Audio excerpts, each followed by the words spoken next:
Talking about the shit.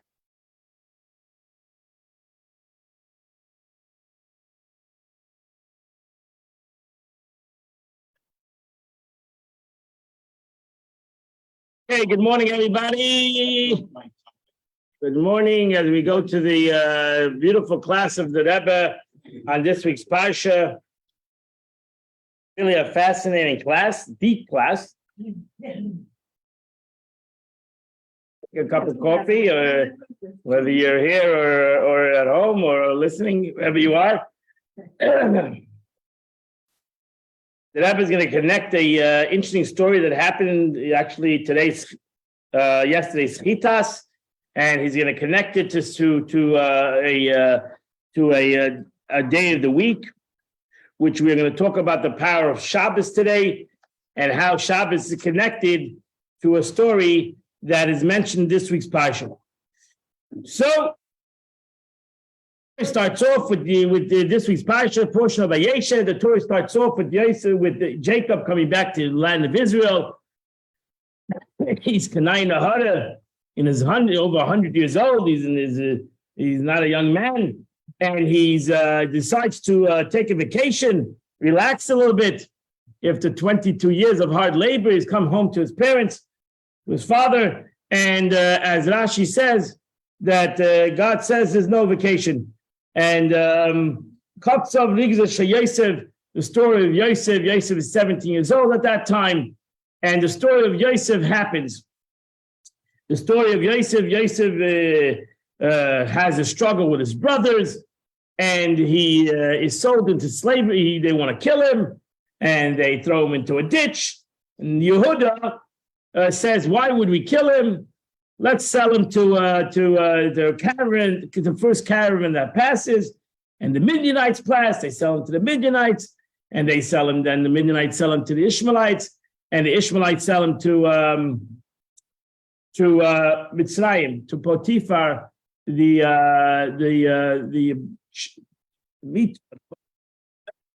Egyptian king.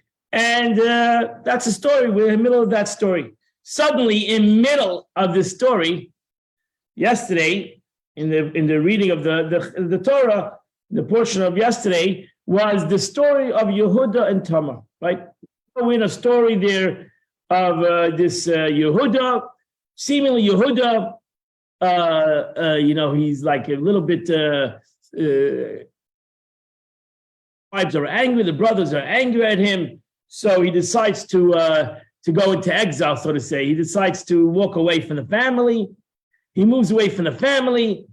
And you have to imagine this is happening in the 22 years. This doesn't happen in a week, because he had children, and then his children got married. Those days they got married at 8, 9 years old. So it's not like they didn't get married to 30 years. So they got married. It's all happening in the 22 years, because we know that once the brothers will go down to Egypt, Yehuda is back home. He's back with the family. So this is happening. This portion, which is only not such a big part of the portion, happens in the 22 years of this situation, right? It happens in those 22 years. While Joseph is in jail, because Joseph was in jail 12 years. He was not he first was in Potiphar's house, and then ultimately in jail. He was in Potiphar's house for close to 10 years. So, this is a 22-year story. It's not something that happened in overnight. So the story is thrown in over here, seemingly a crazy story, right? Yehuda gets married. He has 3 children. Marries off one of his oldest son to a girl called Tamar. The child dies. The son dies. He marries him off to the second child, which is it's called a leveric marriage, which is later mentioned in the Torah. Means that if a brother marries a girl and the God forbid dies childless, the brother if there's a brother available in the family, he should marry her and have a child with her, and name him after the brother that passed away. And so the second child marries her, her and he dies because of their own situation. Yehuda, the self-understood, is a little bit unhappy with the situation of giving his third child to her. So he tells her to go home. And she goes home, and he's not planning to give her the third child and she finds out that her father-in-law is coming up to the area. She dresses up, and he is drawn to her. And he lost his wife, so he's single, and he's drawn to her, even though those days he could have married more than one wife.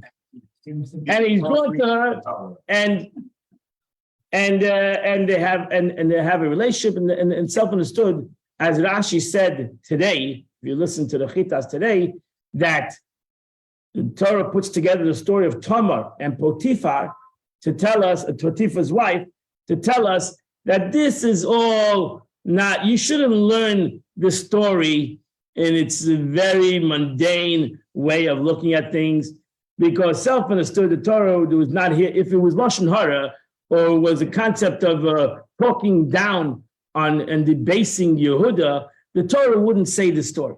If the Torah commands a Jew not to talk Lashon Hara, why would God want to talk Lashon Hara about Yehuda or about Tamar? Self-understood, this was done l'shem shamayim. It was done for the sake. Don't learn from the story. Okay, let's go. Yehuda played around, I can play around. Or Tamar played around, I can play. God forbid. You cannot learn these stories in such a debased kind of a way. You need to understand the story. It's l'shem shamayim. It was done for the sake of it. For us, regular people, we look at it in such a kind of way. You can't look at the stories of the Torah in such a kind of a way. Chas v'shalom, because as you're going to see in the Sikha itself, that the Rebbe explains that this story has ramifications, self-understood, and as the Rebbe doesn't bring that, there's a famous medrash that says, which comes to your expression, there's a famous medrash that says, Yaakov is mourning and Joseph is in jail and the brothers are planning, and God has a whole different agenda. God is busy with creating Mashiach, and that's Peretz. God is busy with figuring out a way to bring about the real offsprings of Yehuda. Self-Yisud, God knew Yehuda and wanted Yehuda to be the future of kings.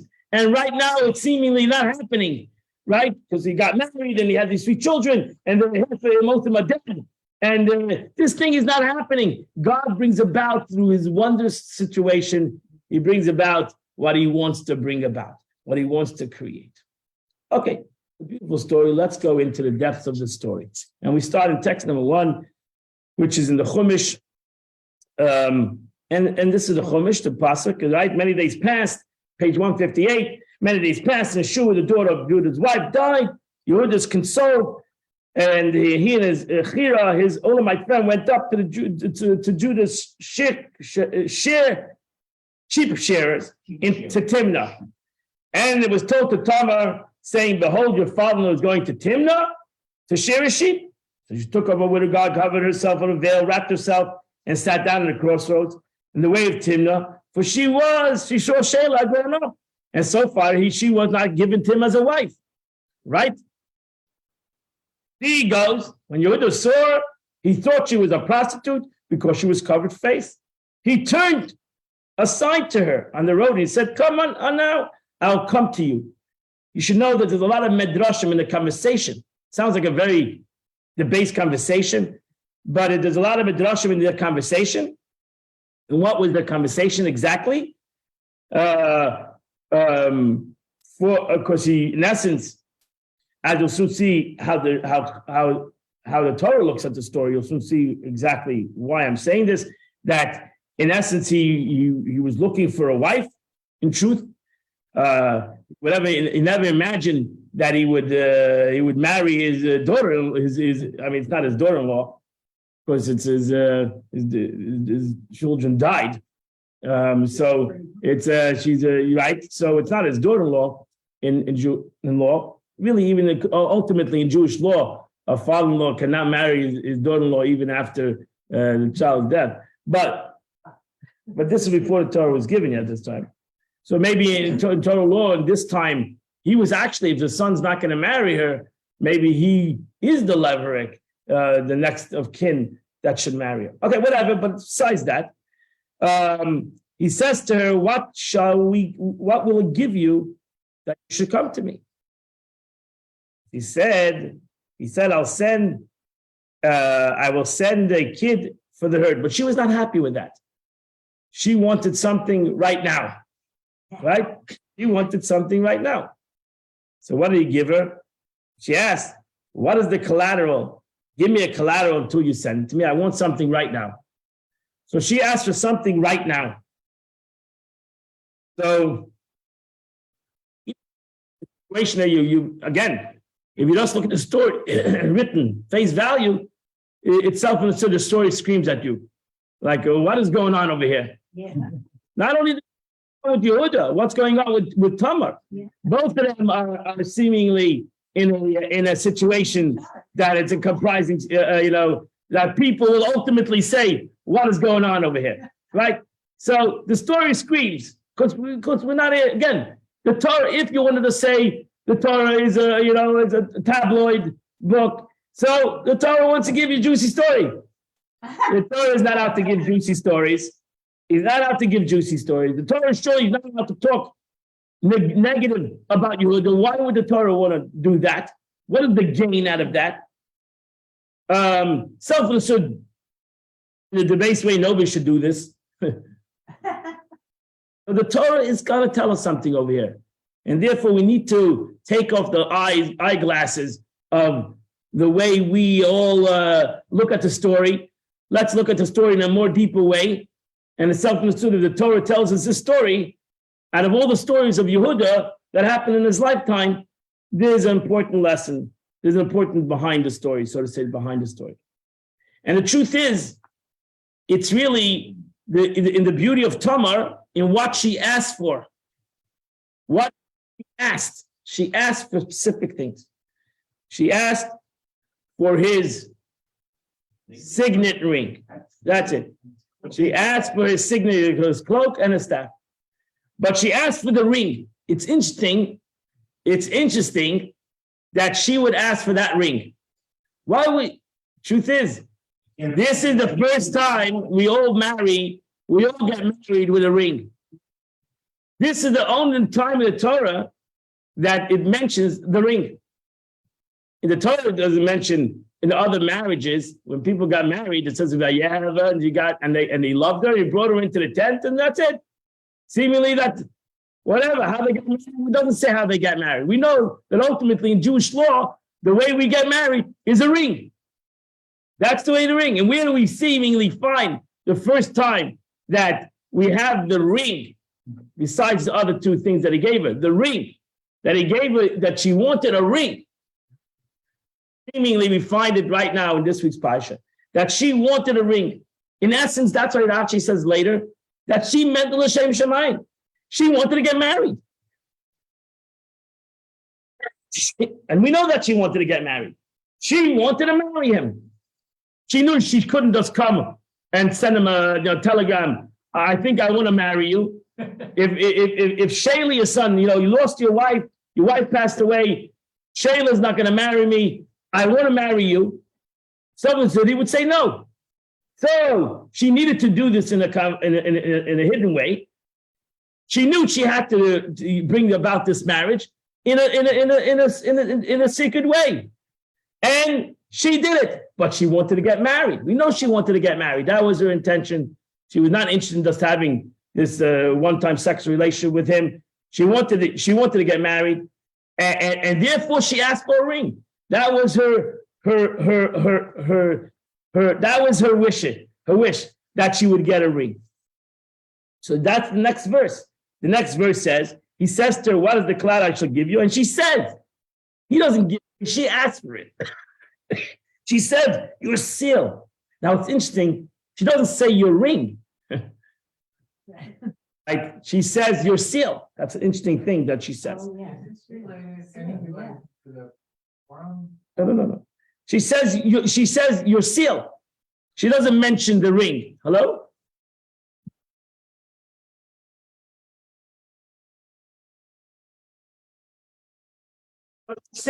She says the seal. She doesn't make, why don't you say the ring? And we'll get to that in a minute. He says your seal, your cloak, and the staff in your hand.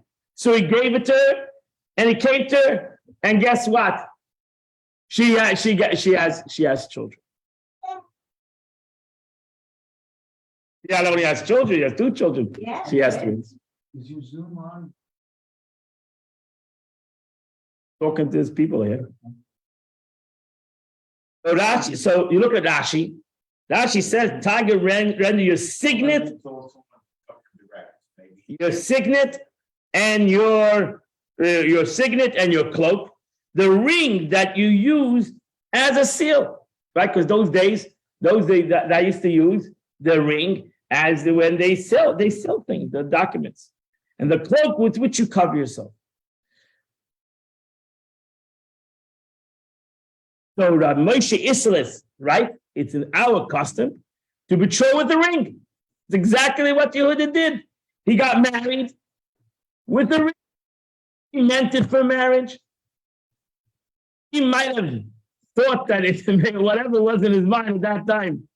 He understood that this is more than just one time. It's actually brought down in many holy books that Yehuda he was forced into the situation. He didn't understand why he was drawn to this situation. It was like above his comprehension why he was drawn to this situation. And therefore, there was a conversation that's brought down between him and her. Yehuda wanted to make sure that she was not a married woman, first of all. But that would be totally out of she told not a married woman. He was worried that maybe that her father maybe betrayed her. She said, I'm an orphan. I don't have any parents. He wanted to know if she was pure. She answered all his questions seemingly correctly. So he understood what he was getting involved in. That's the point. So that's why the Tosfos brings down the Tosefta, says some explain that the union was a consecrated and marriage. They got married. We don't see later that they got married. Doesn't say later when everything finds out what the truth is. It doesn't say that he married her because they were married.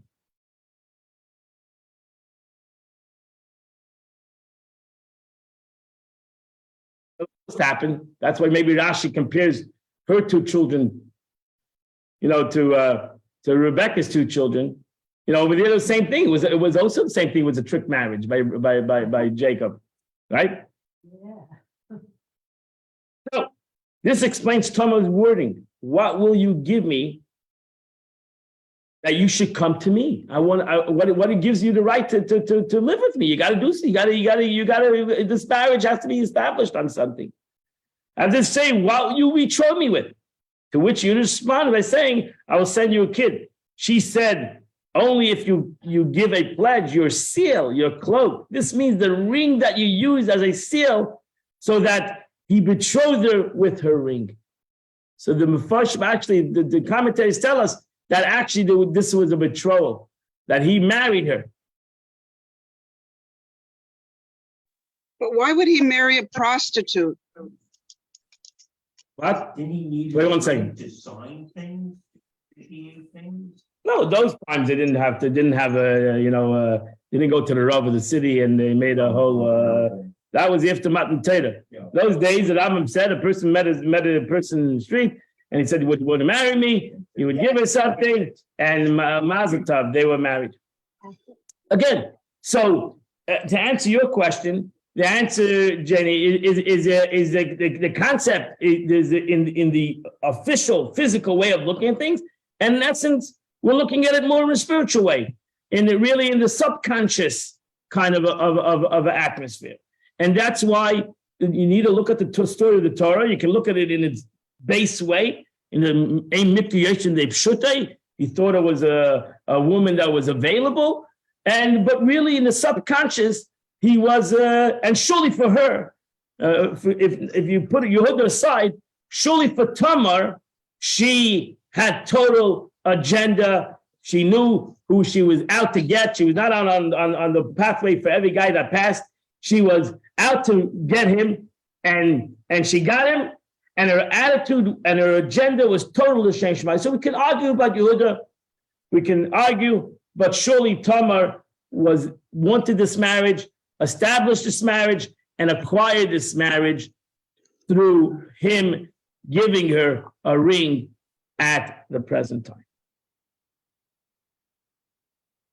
Oh, that's why the Rebbe writes in text 4b. Bali Taisa suggests that Yehuda betrothed her with a ring. That by giving Tamar his signet ring, Yehuda betrothed her. This serves as a source. That's why the custom is. Really, you can give you can give the kala $1 or a piece of gold. Why do we do it with the ring? Why dafka we do it with the ring? We dafka have a gold ring. Because this is this where it serves. This is where it comes from. Yehuda gave Tamar a ring. And this is the only place in the Torah where we have that concept of a ring. When it comes to relationship coming together, a man and a woman together, isn't this story, the story of a ring. But again, it's interesting that she doesn't ask for the ring. She asks for the sign, the signet, the signet. And that's going to come, the Rebbe is going to explain that concept. Another ring, which was a predecessor to betrothal. Right, but that was not a marriage ring. He did betroth her. Yeah, correct. Yeah, but correct. it was a ring. But he gave it. Yeah, okay. Like the betrothal. But we don't have that connection. It's not a connection of a man giving to his wife a ring. That's not the same thing. This is mamish, a clear connection between Yehuda betraying himself again to Tamar with this ring.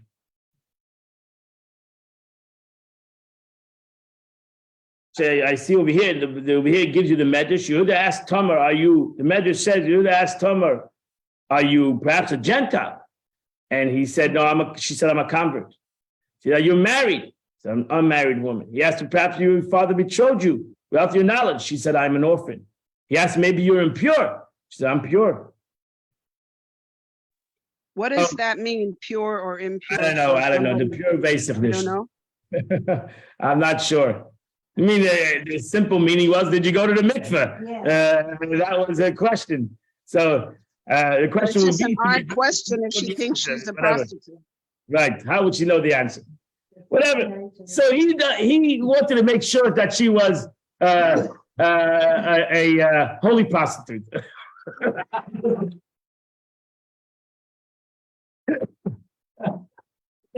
But again, I'm telling you that the Medrash says that Yehuda was almost like drawn to this situation in a way that it was out of his comprehension. Why was he drawn to such a situation? Yehuda could have married a lot of people.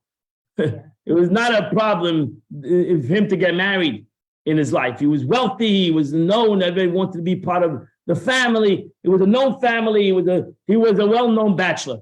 So he could have married anybody. But for some reason, and therefore the Torah says, "Vayeta derech," he mamish went. He was some reason, something was drawing him to this situation, which he couldn't comprehend. What's drawing him to this situation? And again, I'm not again saying that Diffa. I want to really face on Tamar, because she totally was doing this was doing this with a clear conscience and a clear motivation of what she wanted to accomplish with this. Woman with a mission. And that's why ultimately Yehuda does say tzadka mimeni, that she's truly a righteous person, because she had only total righteous thoughts. I might have had a subconscious, something was drawing me to this, but she did everything in a very conscious, godly way, and therefore she's much greater than me, actually. She's much holier than me. Yes. No, you know. Another case of deception. No. So are we deceitful people? If you mean l'shem shamayim, Yeah. that's the point. You meant l'shem shamayim. That's the point. You have to really be a holy person to mean l'shem shamayim. If you have no selfish agenda, then it's not deceit really. It's not really deceit. In an open way, it might look like deceit. But when you have l'shem shamayim, then it's not deceit. You mean for the sake of heaven. You have a godly motive, whether it's Tamar, whether it's Potiphar, whether it's Yaakov, whether it's Rivka, whether it's Pinchas. You have to have l'shem shamayim. Therefore, you cannot play with this concept. You have to be very careful. And that's why we need to comprehend that Yehuda and Tamar, all the shiftei kol were tzaddikim, and they did everything not for their selfish intentions and modes. We cannot look at them in that kind of a glass.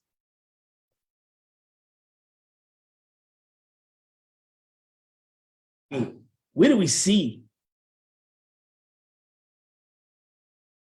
ultimate beauty in this story? First of all, she comes pregnant the first time, which is amazing, divine providence. And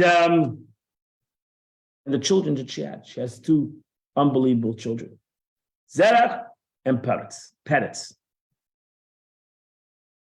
Oh, the second child, Peretz. This is a special child. This is a special child because why? Because we know Mashiach comes from Peretz, right? So this is the whole true agenda.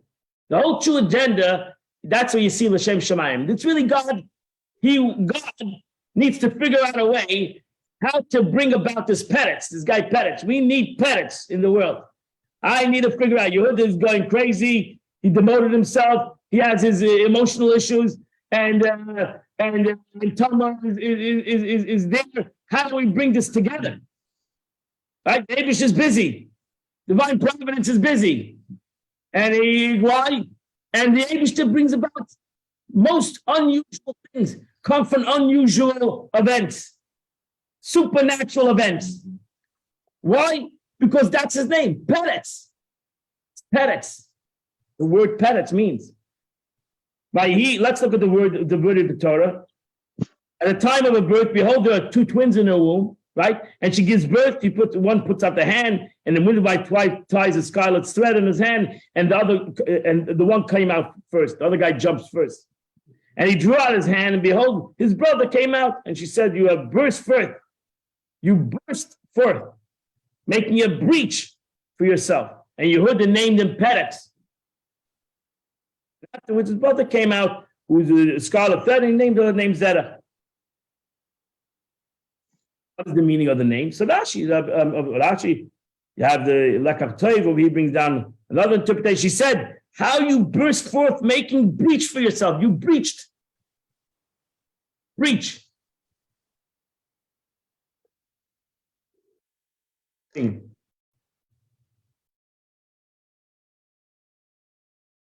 Is Mashiach. This is Mashiach. This is the King Mashiach of whom it's written, the disturber has gone before. You're a disturber. Like it. You're a disturber. The disturber has gone before them.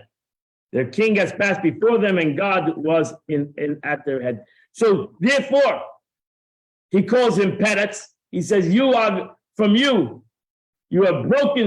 the mold. You have broken the mold. That's Peretz. Peretz is breaking the mold. Mashiach is going to break the mold. It's not going to be the normal situation, right? Things are going to change. Things are going to be different. So Peretz, it's the concept of changing the world.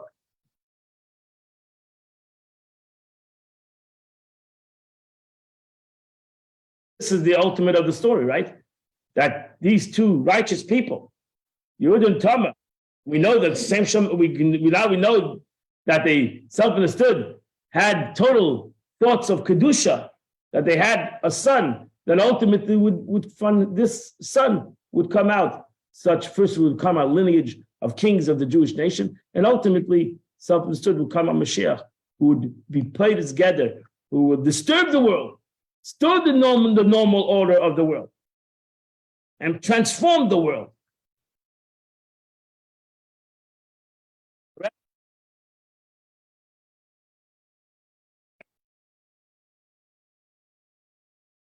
In essence, if you want to understand something, if you want to talk a little Kabbalistic, then wake up, Moshe. You're going to be out in a minute. If you want to talk a little Kabbalistic, what? Oh, I know, poor guy. I was the shachas too. So if you want to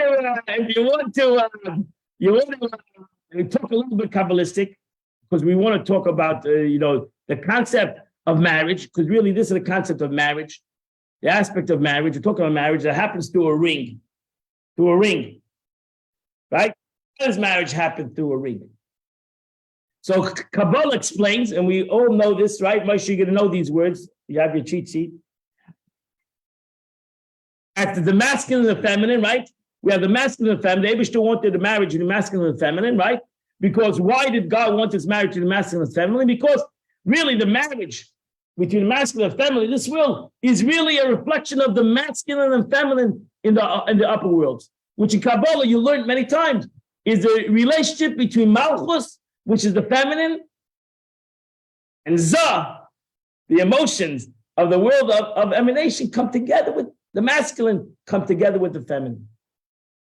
And the Abishta wanted, God wanted that these two entities to come together. Masculine and feminine should come together.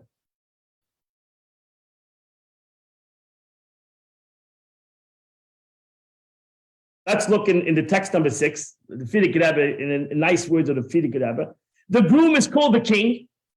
As the Medrash in Pirkei Avos says, a groom resembles a king, and the bride is called a queen. As in Spheres of Malchus is called the queen. The Zohar says, a king without a queen is not a king, nor is he great. There is meant to be a union between the masculine and the feminine. As it's written, male and female created them, and God blessed them. For the groom and the bride take the form of the spheres above, Zah and Malchus. Zah is the masculine, the giving, Chesed, Gevurah, the giving attributes, and Malchus is the receiver, is the one that has the capability to receive. And not only receiving can be receiving and not doing anything with it, but Malchus is the concept of the receiving and the elevating of the thing, the elevation of the thing. No, Malchus in this house is feminine in this house. That's right. Thus, masculine in this concept, Malchus is not, it's not Mela. It's called Malchus. That's feminine, queen. Kingship in a queen kind of a way, in a receptacle kind of a way. So, yeah, you with me, everybody? Yeah. So, what is the ring? What is symbolic of the ring? You take a ring. Why do we give a ring? One of the reasons we give a ring because the ring is round. No, it continues. Continuation, not completion. Continuation. Infinite. It's an infinite continuation. May this marriage be an infinite continuation. Why? Because the truth is, you were married before. You were one before. And even after 120 years, you'll continue to be one, right? So it's continuous. It's really the world. The world, God says the world will continue, right? And ultimately, that's what happens in the world. Every day is just running around. Like, so these hamsters that run around. We're running around. That's what we're doing. It comes like a rat race. We're just running. We're running after the tail. We just not stop running. They once was there was a certain ants that follow. There's a certain kind of an ant that follows. They have the leader and everybody follows. Face to talk, keep up out. Right, whatever. So they took this. I've got this a special ant, and a scientist took the ant, put the head in, and he put it in a circle. And they followed and followed and followed and followed till they all collapsed, they all died. But they never broke the circle. Followed and followed and followed. They kept on going in a circle. right? Because that's the way it is. You keep on going in a circle. But then the ring has a signet. Then the ring has a signet. Right. What is the identity? What is the true purpose of this ring? So that's why she asked for the signet of the ring. That's what identifies you, your signet, your sign. How you identify yourself. Every ring is the same. Every ring, it's married to the same ring. Yeah. But what about the signet of the ring? What's the identity of the ring? So what is Thomas ask for? Doesn't ask for the ring. Ask for the signet. She says, I don't want the ring. I want the signet of your ring. I want to have your identity. I want to have your identity. I want to be part of your identity. That's where you see L'Shem Shamayim. So that's why you have text number 7. Chanina. What is the Chaysamay Shalakadosh Baruch Hu? What is the ring of God? What is the seal of God? It's emes, the truth. You want to have the seal of God. God also has a ring, so to say.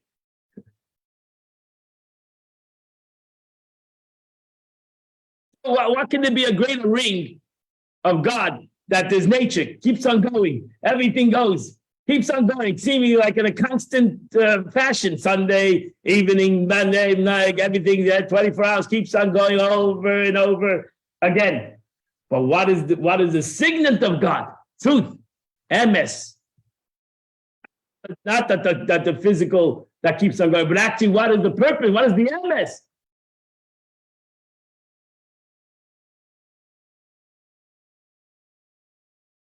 And the truth is also everlasting.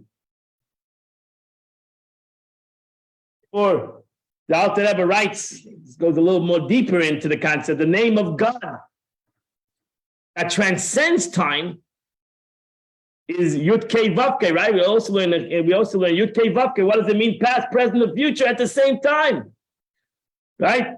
So it is past, present, and future, but it's all at the same time. That's the truth. That's the real truth.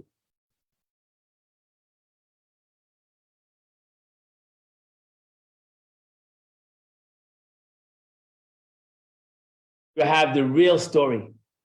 Okay, now you have the Hasidic, the Kabbalistic story behind this story. Behind this story. Right? You think over here that these two people are coming together. That's what I said to the message before. You think that this is just happening, he was lonely and she was there. The Eibishter is planning out over here something. That's the emes. The truth is, God is bringing about the messianic situation over here. And the truth is, that's why Yehuda is the one who says, sell him. This is all brought about. Guys, this all started when Yehuda says, sell him.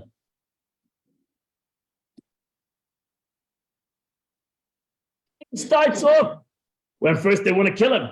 And then Yehuda is the one who says, sell him. Not realizing by doing that, he's going to be chased out, so to say. He's going to be demoted, which is going to bring about this whole story.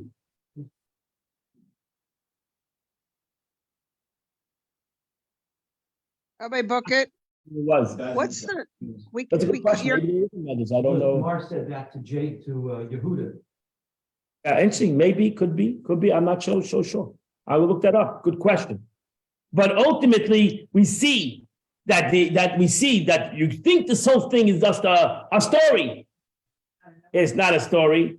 This is a story that self-understood is happening through the actions and through the what man brings to the story. Baruch Hashem, that both Yehuda and Tamar all meant this, whether consciously or subconsciously. Maybe surely Tamar meant it consciously. Yehuda might have meant it subconsciously, but ultimately brought about their actions. Not only brought about ultimately the story where Yehuda is the one who stands up to Vayeshev. He takes responsibility. That's where he ultimately takes responsibility. He realizes that he's the one who needs to take responsibility in the situation, which he does. But ultimately, from him comes out Peretz, comes out Mashiach. That's going to do the exact same thing, transform the world. The Rebbe is going to bring this down. Maybe that's what I feel. The Rebbe is going to bring this down into a more practical thing. And that is the concept of the beauty of Shabbos. What is the beauty of Shabbos? What is so beautiful about Shabbos? Besides that it's a day of rest and your whole week you're running around, and Shabbos is a time to relax. The Rebbe brings down that the concept of Shabbos has also within it these two concepts, this ring. Because just like your match is your masculine and feminine in the world, so to the Shabbos is that same concept. The match between the week and the Shabbos, right?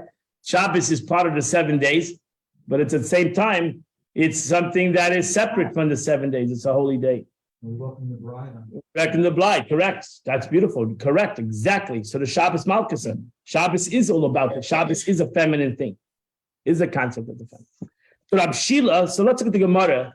The Medrash said, Rab Shila and Rabbi Shmuel, Rabbi Yossi, have you heard from your father on what the 7th day God finished means? It says, Vayechulu, the Eibishter finished the world on the 7th day. What did he finish? I thought he finished on the 6th day. God finished on the 7th day. He finished on the 7th day. He finished on the 6th day. That means that he did something on Shabbos too. It's seeming from the verse that he finished something on Shabbos. What did he finish on Shabbos? He stepped back and he stopped everything. And that he did on Friday. Something. He said he finished something. When you say you finished, that means you have done something. What did God do on the 7th day? Givina said, the rabbi discussed the matter. And Givina said, it's analogous to a king who makes a wedding canopy, decoration, beautiful paneling. What is still?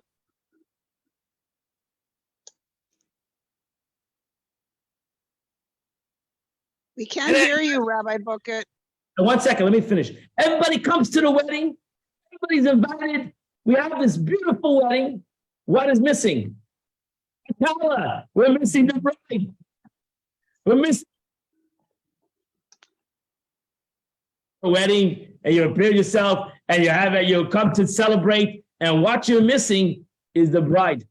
That's what happened. The Abishah created this beautiful world, and there was something missing. What was missing? And the bride enters. This is what it means the world was missing. He finished it. What did he do? He created the day of Shabbos as the bride. Shabbos is the bride. Shabbos is the whole purpose of what you made this whole.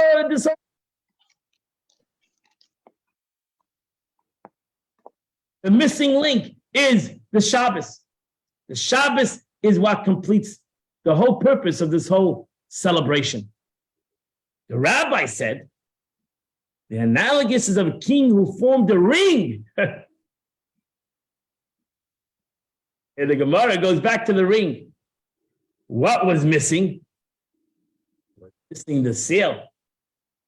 It was missing, he had a beautiful ring, but it was missing his seal. It was missing his identity.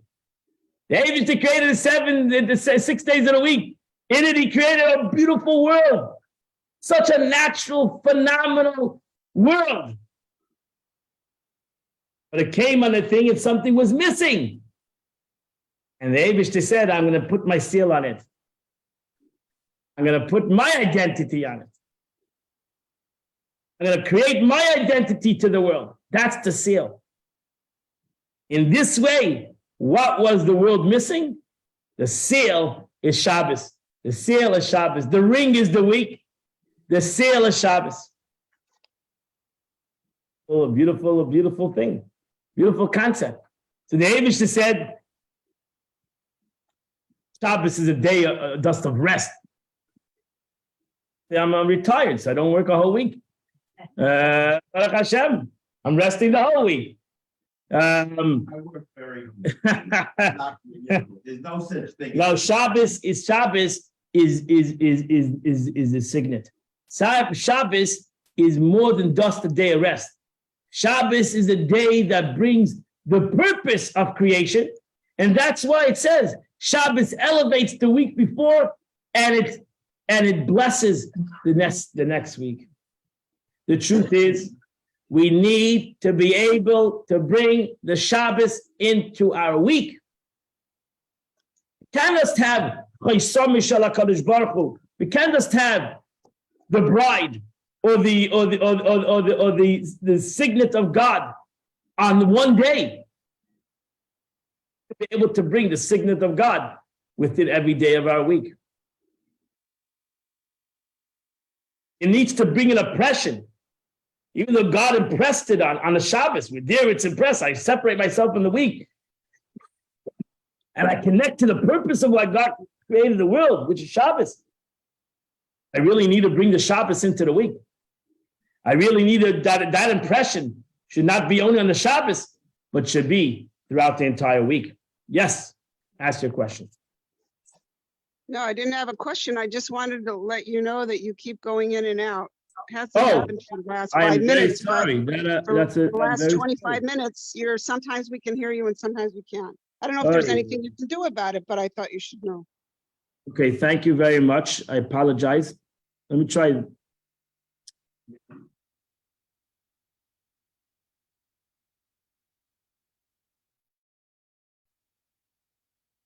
Testing, you can hear me now? Yeah, we hear you, but then you keep blanking out. That's the problem. Right, but yeah, I apologize. That's not good. Okay, I think I'm gonna get a new kind of a camera with a better mic. I don't think it's that. I think it's the. But a while ago, I did ask you what was the significance of the Yud Kei Vav Kei being past, present, and future So simultaneously. Yud Kei Vav Kei, because in essence, Yud Kei Vav Kei is the name of God. It's a name, but at the same moment, it has such a powerful concept. The Yud Kei Vav Kei has the power. That's why we don't say the name. We don't even say that. It's a name of God, Yud Kei Vav Kei. You can say it, but we don't say it. Because in essence, Yud Kei Vav Kei has a duality. It has the concept that it's a name. In the same moment, it's a concept that's above comprehension. Past, present, and future at the same time is not comprehensible. Supernatural. So the point is that they had to put the supernatural and the natural together. That's really the agenda. And the truth is, that's the concept in Kabbalah. Put Zah and Malchus together, which the masculine and the feminine is the concept of putting Gevura and Tiferes together. Gevura Gevura, Chesed and Gevura. Chesed is unlimited, and Gevura is limitation. Asking the feminine to come together. That the unlimited should affect the limited, and the limited should also be infused and maybe inspired by limitation. So that's the beauty of Shabbos. Shabbos is holy. It's not that it's a day of rest. Shabbos is simply holy. Elevates the whole week because it's holy. It was elevated on Shabbos. He's simply physically elevated, whether he feels it or not. He is elevated. He's put on a level. Was put on a different level so that he would be there, or he would just be there for the moment, or be there for the 24 hours and can't wait for the Shabbos to get over. That he would take those 24 hours, it would become his chesama, it would become his signet, it would become his imprint on him, that he would take it during the week, that he would take this during the week, that it would become part of his life during the week. So on a Sunday, you say, Hayom Rishon Shabbos. Today is the first day to Shabbos. We don't call it Sunday. We call it the first day to Shabbos. And Monday is not called Monday in the Torah. It's called the second day to Shabbos. And Tuesday is not called Tuesday. It's called the third day to Shabbos. Shabbos has left an imprint in our lives.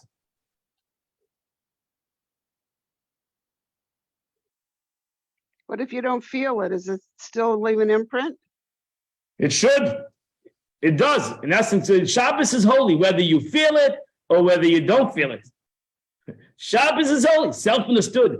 If I can create in this space of holiness, my own connection to holiness, self-understood. It'll be much more a greater imprint upon it. But Shabbos is holy. It's not up to me. God made Shabbos, not me. I didn't come up with it. Let's look at Sefer Chinuch, explains the concept of Shabbos. It says the message, text number 10, the message of this mitzvah, behaving this way of the rest of on Shabbos, is meant to awaken an awareness of the greatness of the day. It's not the meant, I worked hard 6 days, Baruch Hashem, there's Shabbos. I can brush it, sleep the whole Shabbos. I can I can relax. I don't have, no. You're missing the point. Yeah, you might be keeping the Shabbos, but you're missing the point. The point is the greatness of the day, to realize that this is a holy day, and how am I going to connect to this holiness? Instill in your heart the belief of creation of the world. For 6 days God made it, etc. By resting on the seventh day, we remember the creation of the world. Remember that not God created the world. There's a purpose in creation. That's how Shabbos elevates the whole week.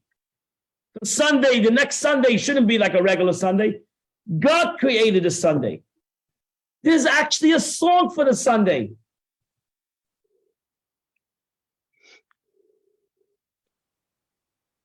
Can I ask you something else, Rabbi Boket? No, can we ask me something else after we finish? Yes. Okay. So when we sit back down on Sunday and we ask people, what inspired you to rest? The answer would be, for 6 days God made, and this will strengthen one true faith. That's what we need to go back to. We always need to remember the day of Shabbos, because Shabbos reminds us not only that there's a rest, that there's holiness, but actually Shabbos reminds us that God created Sunday. God created Monday. God created Tuesday.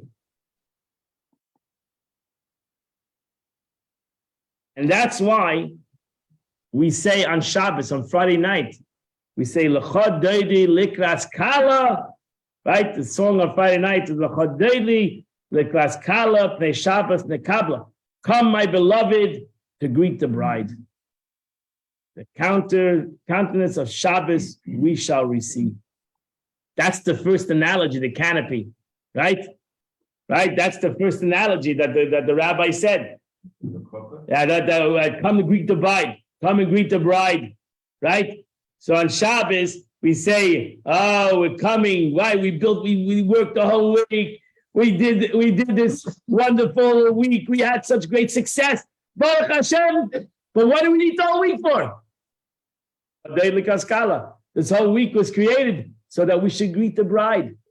So when it comes to Shabbos, we should greet the bride. If we don't have the bride, what would no work? What was it worth? It was missing the bride. That was the first analogy.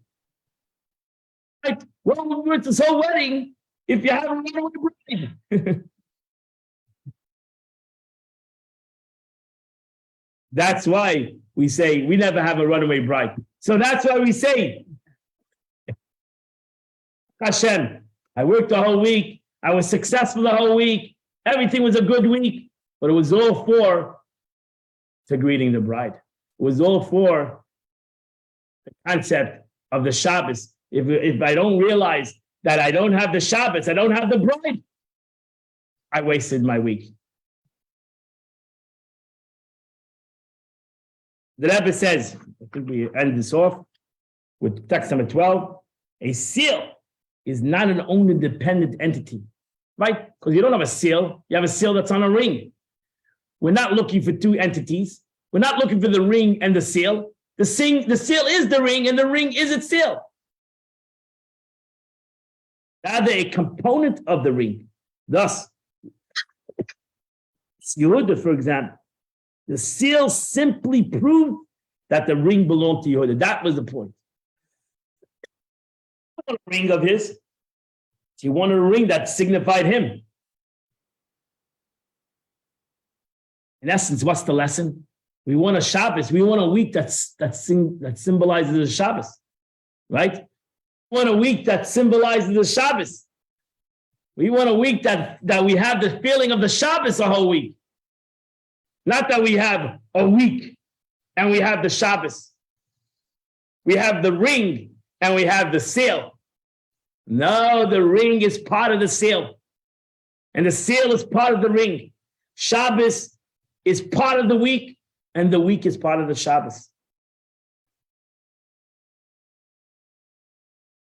Seal simply proves that the ring belongs. So too with Shabbos and all the miracle things is not something separate from the 6 days of creation. Rather, it's the 7th day of the 6 days. It brings a completion to the world. In the words of our sages, what is the world missing? Shabbos. What means what's the world missing? What is the world missing at?